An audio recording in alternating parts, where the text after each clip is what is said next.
con otras, sino que tienen un conocimiento al interior, pero también pueden tomar como referente otras ciencias que no son componentes de las ciencias penales.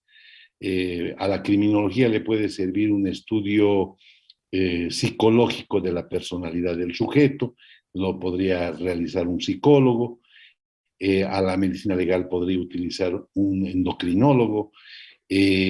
Para un estudio criminalístico se puede hacer estudio de ingeniería. Entonces, las ciencias penales tienen conocimientos multidisciplinarios e interdisciplinarios. Multidisciplinario significa al interior y al exterior, hacia adentro de las ciencias y tomar mano de otras ciencias. E interdisciplinarios, que todas las ciencias penales están vinculadas. Primera conclusión. Segunda conclusión es que la problemática del delito es la que activa cualquier tipo de ejercicio de las otras ciencias penales. Volvemos a insistir en esto. La problemática del delito es la que activa cualquier otra temática con respecto a la actividad de las demás ciencias penales. Y una última conclusión que podemos, digamos, plantearla, tiene que ver con la importancia que tienen algunas ciencias penales con respecto a otras. Algunas son auxiliares y otras son troncales. La criminología, el derecho penal, el proceso penal, inclusive la penología, son ramas troncales de la enciclopedia, y las otras son ciencias auxiliares. Muy bien, con eso nos vamos al tema número 4, por favor. El fenómeno del delito.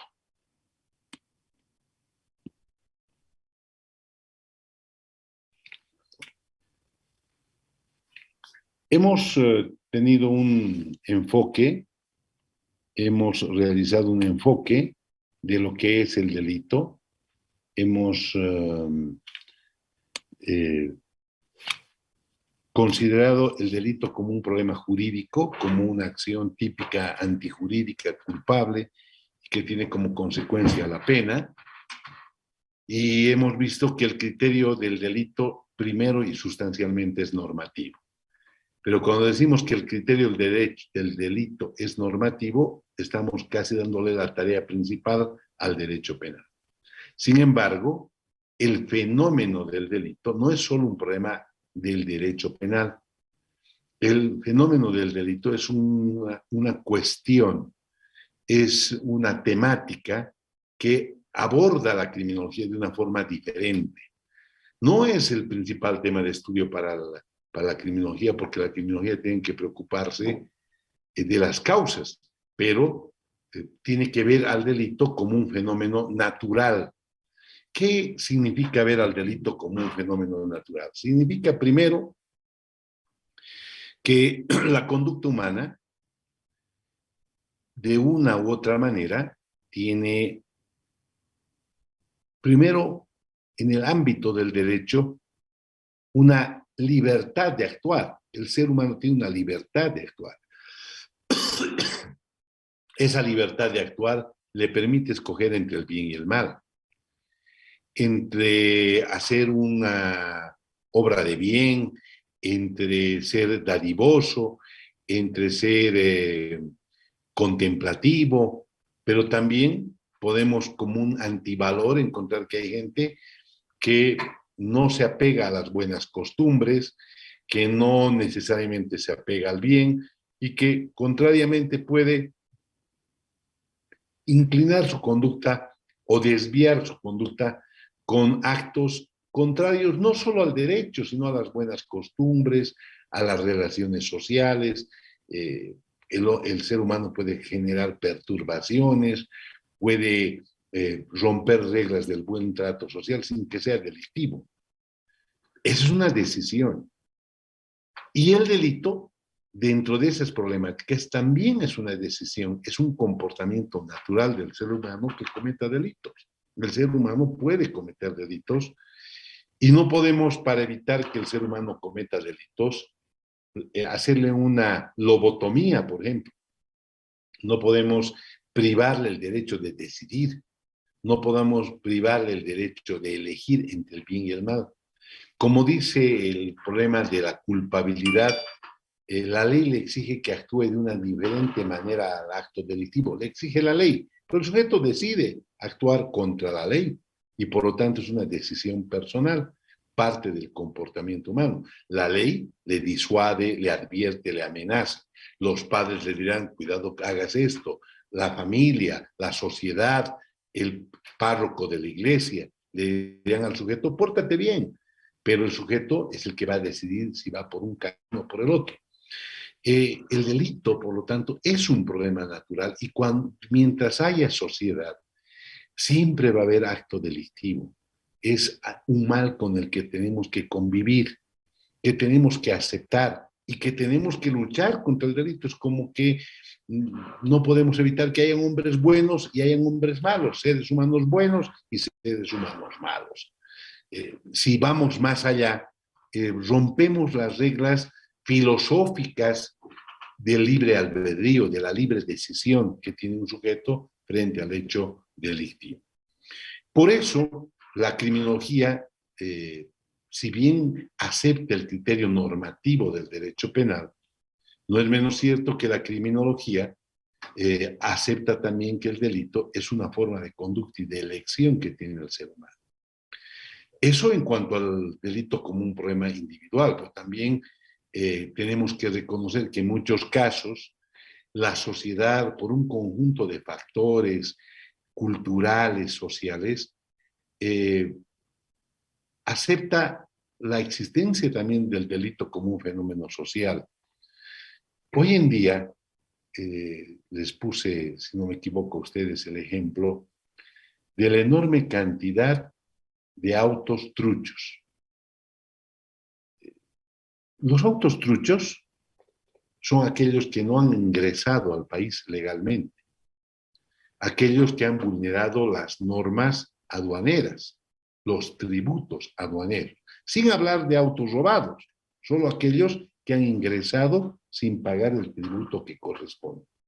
Un auto de otro país, para ingresar y tener su permanencia en el Estado boliviano, tiene que tributar, tiene que tener una póliza de nacionalización para que ese auto pueda tener circulación, para que pueda ser registrado y funcionar. Pero los autos truchos no cumplen con eso. Y por lo tanto, hoy en día tenemos una cantidad impresionante de autos truchos que a los ojos de la sociedad y del Estado y del sistema de persecución penal, policía, fiscales, jueces, hay tolerancia, una tolerancia visible, y este es un problema más allá de la conducta del sujeto que mete su auto en contrabando, se ha convertido en un fenómeno social. En un fenómeno social porque muchas familias, muchas personas viven de ese transporte, viven de esas movilidades. El transporte rural, miren, el transporte rural en casi todos los pueblos de Bolivia tiene en circulación autos truchos. Y la empresa de yacimientos les permite cargar gasolina, les permite circular en las áreas rurales. Eso no es que los estén legitimando, sino que estamos aceptando este fenómeno delictivo porque es un problema social, porque si mañana se quedan totalmente, se van a incautar, imagínense lo que podría pasar. Nos tenemos que hacernos, como se dice en el lenguaje criollo, de la vista gorda. Es decir, tenemos que tolerar que el delito esté en nuestras caras, no solo de los ciudadanos, sino también de las autoridades. ¿Por qué? Porque es un fenómeno social. El narcotráfico es un problema que se tiene que tratar en las grandes estructuras del Estado. ¿Por qué? Porque para muchos es un problema de política económica, es un problema de política criminal en lo que se refiere a qué medidas adoptar y cómo en algunos países, por ejemplo, la marihuana está legalizada. Y hay yo les cité el libro del profesor Remo Di Natale a ustedes. No, doctor. ¿No? Van a apuntar el profesor Remo Di Natale. Remo Di Natale escribió un libro, era profesor de Derecho Constitucional de San Andrés, y después el profesor Remo Di Natale se fue a Cochabamba por temas de salud, de origen italiano, él, un hombre bastante brillante, y escribió un tema de la legalización de las drogas. Claro, es que esto no es una apología del delito, sino que hay que adoptar y hay que ver cuál es la mejor forma de luchar contra el narcotráfico. Posiblemente la penalización no ha logrado el éxito que se espera y posiblemente la reglamentación podría tener algún otro tipo de alternativa. Yo soy contrario, yo creo que el narcotráfico debe ser perseguido penalmente, pero hay quienes consideran que no y es un tema de debate. Pero, ¿qué es el narcotráfico? Un fenómeno social. ¿Qué es el narcotráfico? Un fenómeno natural que se produce producto de que el narcotráfico es un negocio por la misma hasta prohibición. Claro, en el mercado la droga sube de valor e se hace interesante para los narcotraficantes el comercio de droga porque el valor es altísimo y por lo tanto toman el riesgo de cometer el acto delictivo, pero de beneficiarse económicamente de la demanda delictiva del producto, ¿no? Entonces, es un fenómeno natural y es un fenómeno social y delictivo. La visión que tiene la criminología es una visión, por lo tanto, diferente, ¿no? Una visión mucho más amplia, una visión mucho más casuística que hay que considerar. Por otra parte, también tenemos que aceptar que por muy conmocionante que sea un hecho delictivo, por mucho que genere una reacción en las fibras del ciudadano, del, del ciudadano común, de las madres, el caso de la violación que hemos sido testigos indirectos de esa violación que se dio en Santa Cruz hace un par de días, es algo que llama la atención tremendamente, ¿no? Por varias razones, por la reacción de la sociedad y el linchamiento, por saber si la pena adecuada es la de 30 años para el violador que mata a la víctima, para saber si la violación a un niño debería tener de 10 a 25 y una pena mucho más severa, la posibilidad de que se incorpore la pena de muerte. Todo eso nos muestra una problemática que debe ser abordada desde el punto de vista de la criminología. Necesitamos explicar la conducta del violador, aunque parezca una especie de subterfugio, aunque parezca algo intolerable, el criminólogo que es hombre de ciencia se tiene que preocupar de saber por qué ese sujeto violó, qué es lo que sucedió en ese caso. Y por lo tanto, el referente, la información que podamos colegir nos va a permitir tener un enfoque tanto macro del problema como específicamente el problema. Una visión criminológica macro del problema de la violación y también específicamente del caso.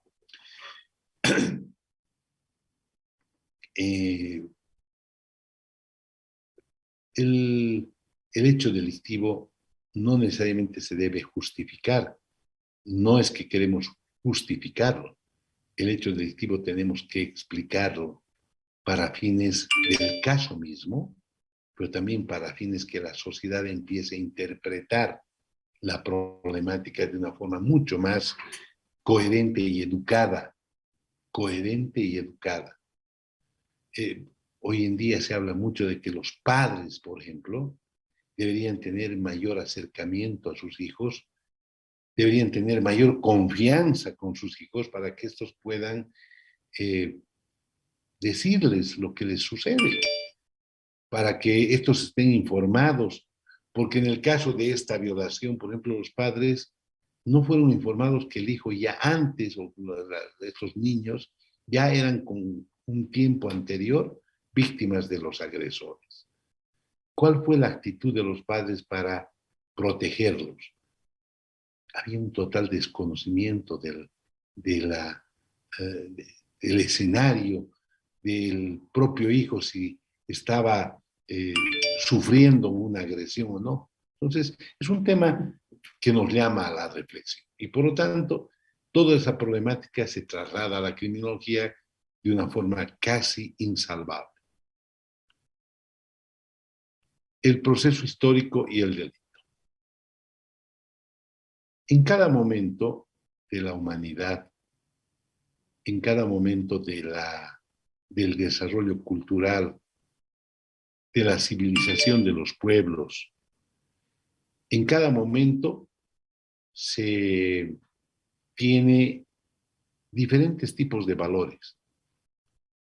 La sociedad, la evolución de la sociedad, conforme pasa el tiempo, va generando sus propios intereses, sus propias concepciones culturales, sus propias concepciones basadas en criterios en muchos casos científicos.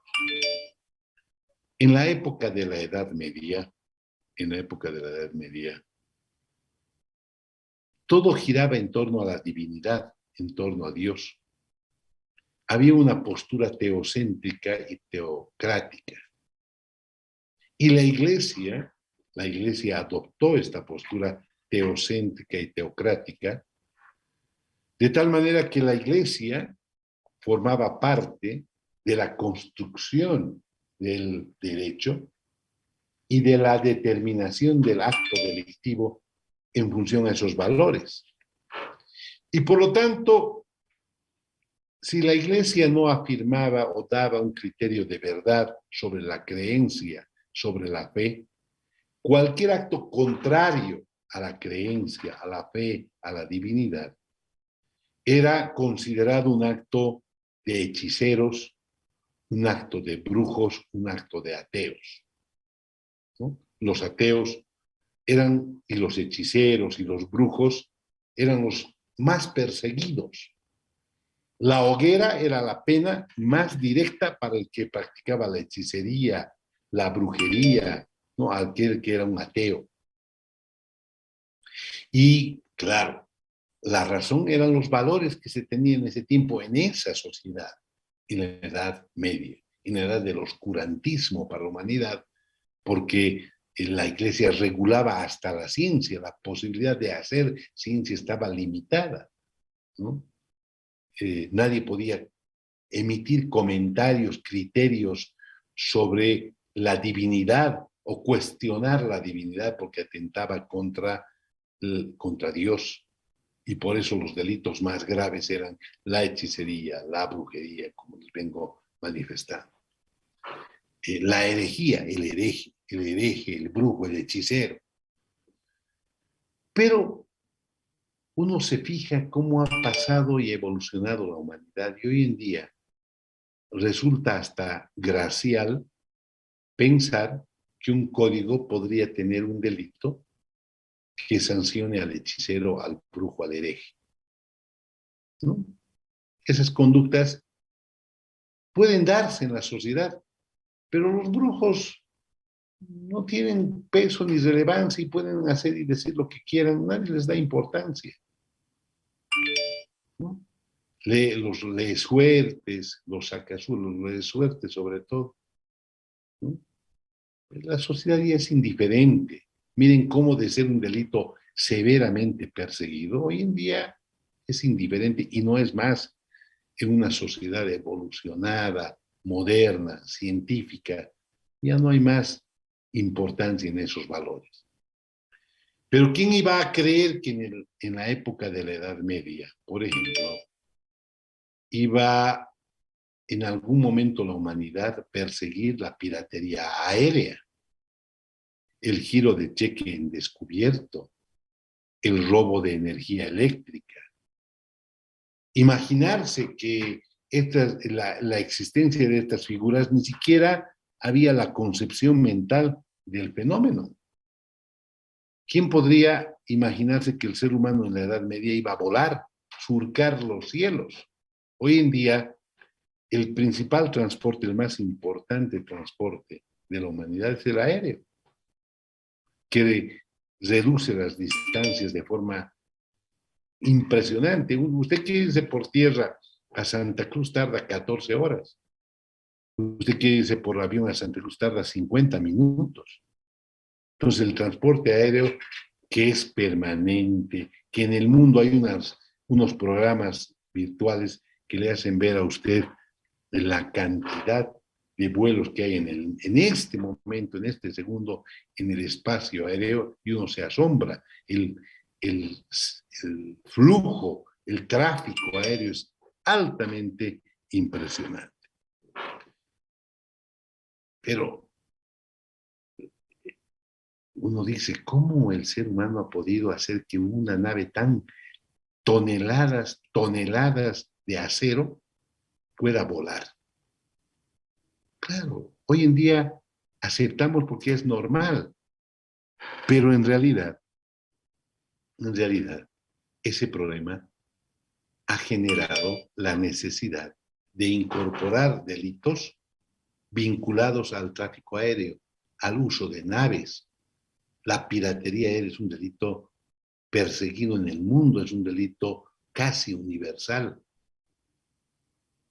El cheque en descubierto, la falsificación de tarjetas magnéticas, los delitos informáticos, el robo de energía eléctrica o el hurto de energía eléctrica o la sustracción de energía eléctrica. Son figuras que han ido apareciendo, producto primero de la evolución cultural, de la evolución científica de la humanidad. Y, lógicamente, los códigos han tenido que actualizarse. Los códigos han tenido que observar los fenómenos y adaptarse a esos fenómenos, y plasmar en las leyes penales todos los cambios que estamos haciendo alusión. Hoy en día nuestro Código Penal, por ejemplo, en delitos informáticos, tiene 2 figuras, cuando hay otros códigos que tienen todo un capítulo sobre delitos informáticos.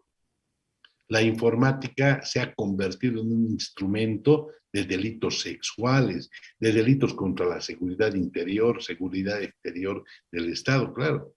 La informática ha permitido ahora que grandes atracos bancarios se hagan sin antifaz, sin pasamontañas y sin pistola, con solo la manipulación de los sistemas cibernéticos y de las tecnologías. La tecnología está cambiando, está haciendo un giro en cuanto a la forma de la criminalidad.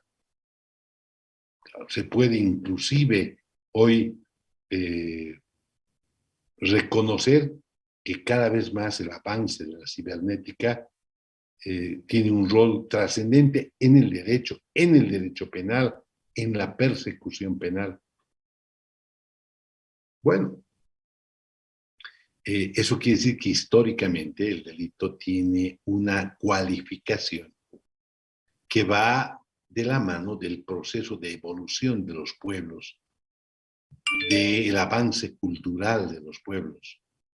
Y por eso yo les decía que no puedo aceptar, y no es terquedad, no es discriminación para nada, que en mi tesis doctoral, que justo fue de esa materia, aceptar la justicia comunitaria en el área penal es un retroceso. Es un retroceso porque la humanidad ha evolucionado en la configuración de delitos, en la persecución penal, porque la sociedad, la humanidad avanza. Y no es el mérito de la evolución de la humanidad, no es mérito de un grupo humano, es mérito de todos.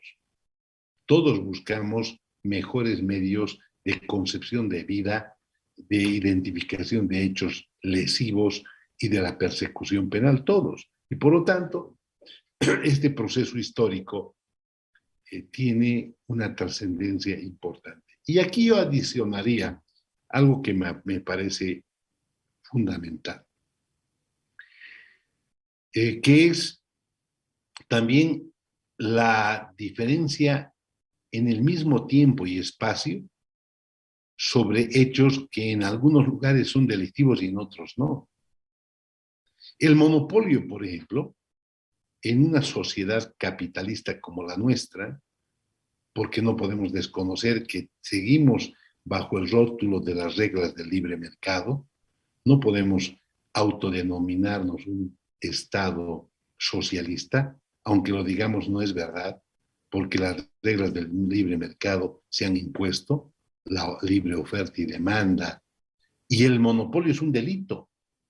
En Bolivia el monopolio es un delito, nadie puede concentrar la actividad comercial en solo unas manos.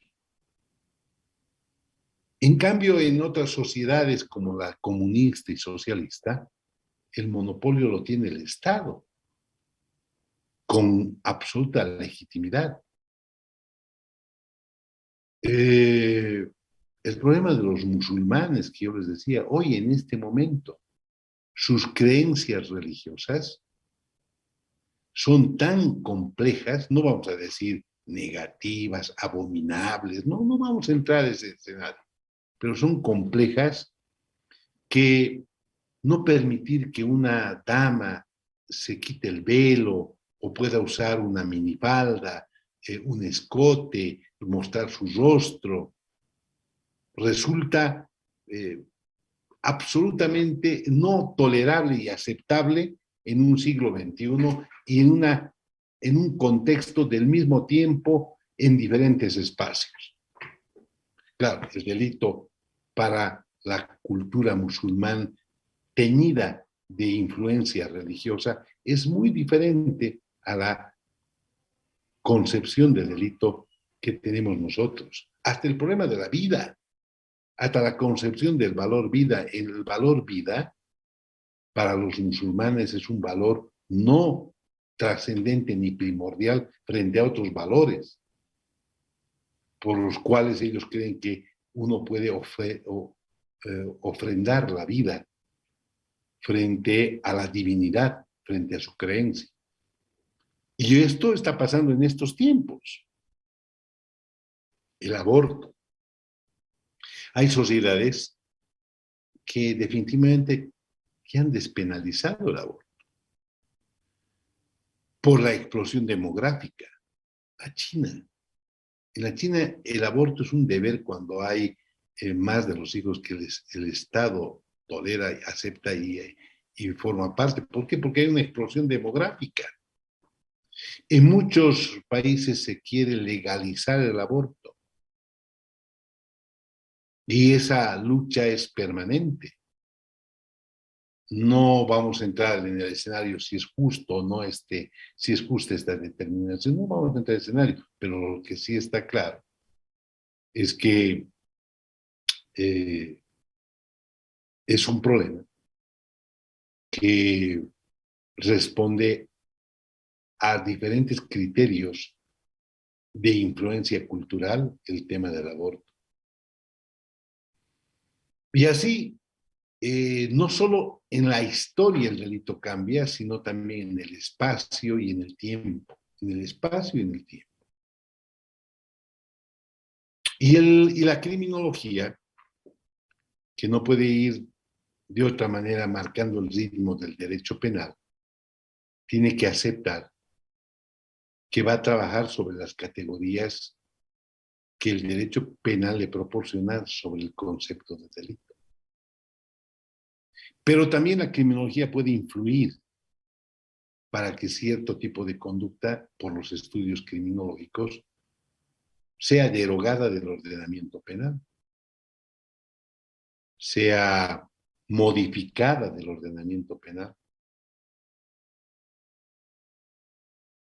En el mismo caso del aborto, por ejemplo, La realidad es que es uno de los delitos que más se comete, como hemos visto en la clase anterior, y menos se descubre, menos se denuncia y peor sanciona. Y la conducta del que va a abortar o la mujer que va a abortar es incontenible frente al derecho. No se disuade, no le limita. Y a diario hay prácticas clandestinas del aborto.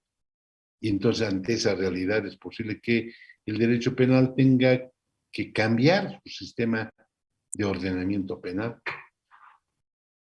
Antes el aborto era delito solo cuando se provocaba la muerte del feto. Y el feto era considerado como tal a partir de los 3 meses de gestación. Por lo tanto, el aborto en la fase embrionaria no era delito. Como que en muchos países se sigue manteniendo con mucha fuerza este criterio. Criminológicamente eso tiene un enfoque y ese enfoque tiene que ver con la realidad de la concepción del delito en cuanto al espacio, al tiempo, a los valores. Porque cuando tenemos aborto clandestino, ¿qué valor es el que está en riesgo? La vida. Claro, alguien dirá, pero también el aborto, la vida del concebido. Pero ¿cuál de las dos vidas para el derecho tiene prelación? Es que el derecho siempre maneja prelación. La vida de la madre, de la mujer. Siempre vamos a tropezar con prevalencias de valores. Y cuando ponemos en riesgo la vida de la mujer porque quiere practicar aborto clandestino, porque la ley penaliza, será que tengamos que aceptar de alguna manera la modificación del ordenamiento penal. Bueno, vamos al tercer punto, definición. Definir es una tarea muy complicada. Definir es delimitar. Definir es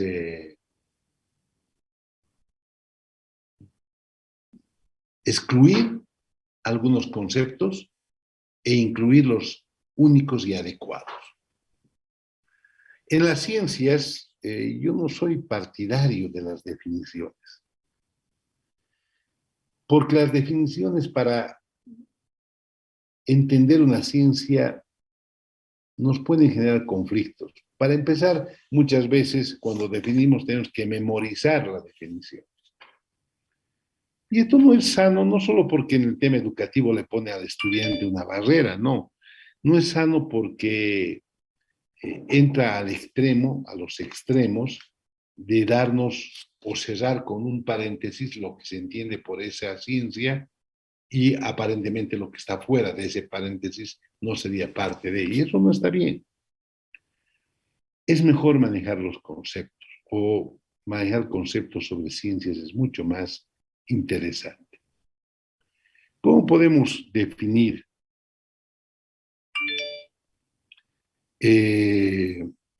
a la criminología? ¿Cuál es la definición que podemos utilizar de criminología?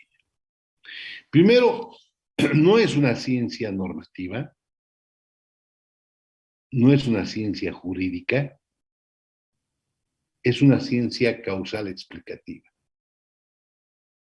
Entonces, la principal concepción de la criminología, la principal concepción o el principal concepto de la criminología es que es una ciencia causal explicativa. ¿Qué queremos explicar? El delito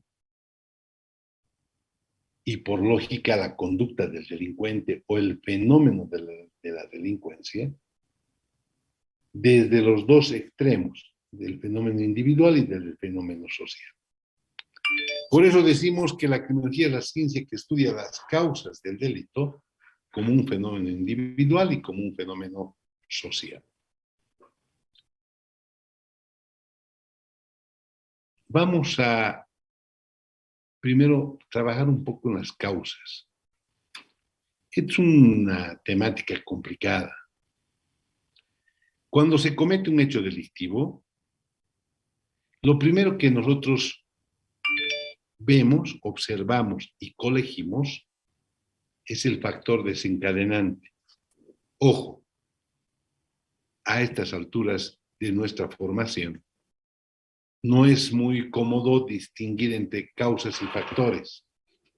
Ya en un curso avanzado podríamos discutir esta problemática que es interesante, pero ahora podemos trabajar con el mismo criterio. Causa como una especie de sinónimo de factor, un factor criminal. La, la problemática de un delito nos trae que la principal causa que se visualiza comúnmente es la causa desencadenante o el factor desencadenante. Claro, observamos vamos a tomar como ejemplo, y van a hacer un álbum de crónica roja por grupos de todos los casos que van apareciendo y que ilustran la materia. Nosotros tenemos material de trabajo a diario. A diario hay homicidios, feminicidios, violaciones, todas conmocionantes. Entonces hay que preparar un álbum. El caso de anteayer es bueno para la investigación, para el estudio. Pero a ver, veamos algunos detalles. ¿Qué es lo que primero observamos en el delito de esa violación? La causa es que había un niño aparentemente expuesto a sujetos que vivían próximos a ese niño y que tenían la posibilidad de entrar en confianza con la víctima. Claro, el niño visitaba la casa, los niños visitaban la casa de estos agresores, y ahí tenemos una causa que está ligada al evento, porque el escenario delictivo protegía al agresor de que sea descubierto, le daba seguridad para actuar. Segundo, cuando queremos observar las causas, vemos conducta sexual y decimos, estos no tienen escrúpulos, no, no tienen conciencia, son inhumanos. Se ha escuchado una serie de calificativos para los violadores y no quiero justificarlos para nada, jóvenes, no es mi propósito, pero tenemos que hacer ciencia. Y tenemos que comprender que en la conducta sexual de las personas muchísimo influye la educación, muchísimo influye el ejemplo, muchísimo influye la redireccionar, porque si nosotros logramos que un encaminamiento errado en la redireccionalización de la conducta humana, en el acto de redireccionar ese comportamiento desviado, podemos evitar lo que somos testigos ahora. ¿Por qué un sujeto tiene que tener contacto, relación, trato con un niño, una persona joven, adulta? ¿Por qué tiene que haber ese trato? Llama la atención. Claro, ¿qué niño tiene relación de amistad con un mayor? No estamos penalizando eso, pero por lo menos nos preocuparemos, ¿no? Nos preocuparemos, nos llamará la atención. Entonces, en este contexto de las causas, como parte de la definición, hay causas que están vinculadas directamente al hecho delictivo desencadenantes y hay causas que pueden ser muy importantes, pero que están un poco más atrás. Eso no significa que no sean importantes. Que estén un poco más atrás no significa que no sean importantes. Puede que un sujeto enajenado mental sea el violador y por lo tanto tendríamos que hacer un estudio de su personalidad, un estudio psiquiátrico de su salud mental, un estudio psiquiátrico si es o no inimputable. Tenemos que aceptar que detrás de esas horrorosas conductas puede haber una persona que no puede ser susceptible de pena. Y ahí aparece otro gran problema. La sociedad no tolera eso. La sociedad no tolera, la sociedad quiere al violador tenerlo preso o crucificado o quemado.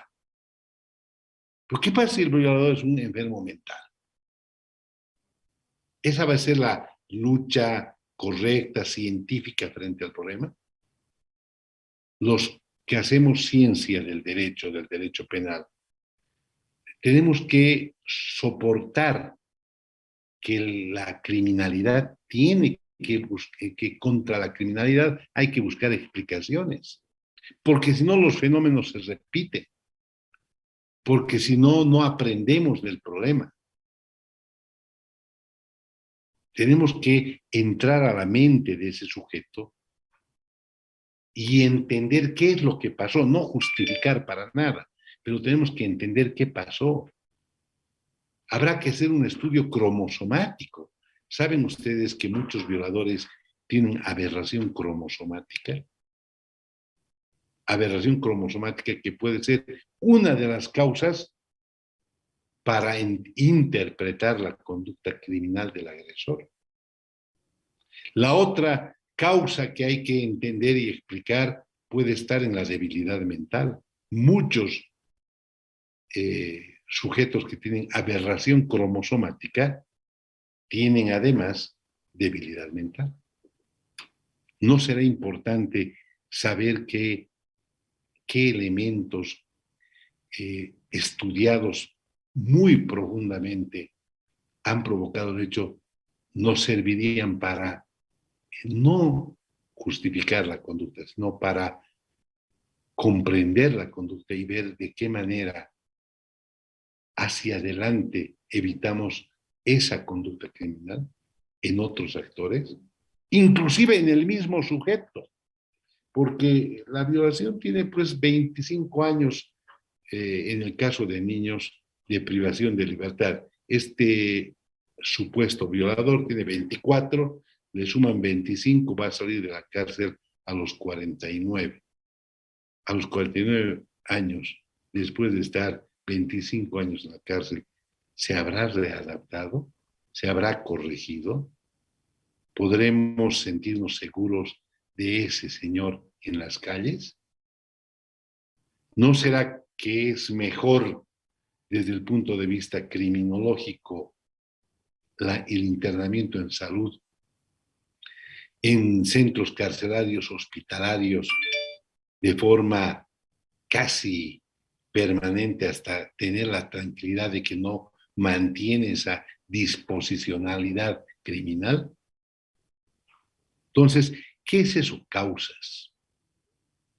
Y la criminología va a encontrar multiplicidad de causas. Es muy difícil, yo diría imposible, pretender explicar un delito por una causa. No, eso no existe. Claro, el sujeto dejó su billetera sobre el escritorio del compañero y el compañero alzó la billetera y la causa es el descuido de la víctima. No, es de un sujeto honesto alza la billetera y la devuelve. ¿Por qué el otro tomó la billetera y se la quedó? ¿Qué causó que tome esa decisión? A sabiendas que es de su amigo, tomó la billetera y se la quedó. En un acto de hurto, por ejemplo. Entre una conducta y la otra hay diferencia. Uno actúa con honestidad y devuelve la billetera. El otro no. ¿Por qué? Claro, ¿cuál es la razón? Para que uno sea honesto y el otro no sea honesto. Bueno, las causas son el principal tema, la principal problemática que hay que resolver. Y cuando decimos que son causas del delito del fenómeno individual, estamos frente a que el individuo, el delincuente, es una unidad de factores biopsicosociales. ¿Qué es el delito? El delito es una conducta. El delito es una conducta. ¿Qué es la conducta? Una expresión de la personalidad.